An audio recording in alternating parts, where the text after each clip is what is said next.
വൈകുന്നേരം ഇങ്ങനെ തേരാപാരം നടന്നപ്പോഴാണ് ഉണ്ണിക്കുട്ട ഒരു സംഭവം കാണിച്ചു തന്നിട്ട് എന്താന്ന് കാണണ്ടേ, നമ്മുടെ പപ്പായമ്മ ഒരു കുഞ്ഞ് പപ്പക്കായ പഴുത്ത് തുടുത്ത് നിൽക്കുന്നു കേട്ടോ. ആകെ പപ്പക്കായും പിന്നെ വാഴയും മാത്രമേ ഞാൻ വെച്ചിട്ടുള്ളൂ. കാരണം ഇല കൊഴിയാത്തത് എന്തോ അതാ ഞാൻ വെക്കുള്ളൂ കേട്ടോ. സത്യം പറഞ്ഞാൽ അതൊന്നല്ല കേട്ടോ, സ്ഥലമില്ലാത്തതാണ് മെയിൻ പ്രശ്നം.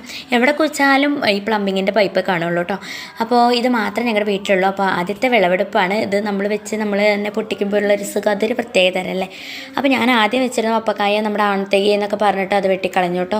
പിന്നീട് ഉണ്ടായതാണിത്. അപ്പോൾ ഒരു സന്തോഷമുണ്ട്. വാഴയാണോ പപ്പയാണോ ആദ്യം ഫലം തരികയെന്ന് നോക്കി നിൽക്കായിരുന്നു. അങ്ങനെ നമുക്ക് പപ്പക്കായ തിന്നാനുള്ള യോഗമാണുള്ളത്. അപ്പോൾ അകത്ത് വന്നതേ മുറിച്ച് നോക്കിയപ്പോൾ സംഭവം പഴുത്തിട്ടില്ല കേട്ടോ. അപ്പോൾ ഇതുപോലെ മൂട് മുറിച്ച് വെച്ചാൽ പെട്ടെന്ന് പഴുത്തിട്ടെന്ന് അമ്മമ്മ പറഞ്ഞിട്ടുണ്ട്. അപ്പോൾ പിറ്റേന്നാളാകുമ്പോഴേക്കും സൂപ്പറായി പഴുത്തു കേട്ടോ. നല്ല ഓറഞ്ച് കളറായിട്ട് കുഞ്ഞനാണെങ്കിൽ നല്ല മധുരമുണ്ട് കേട്ടോ.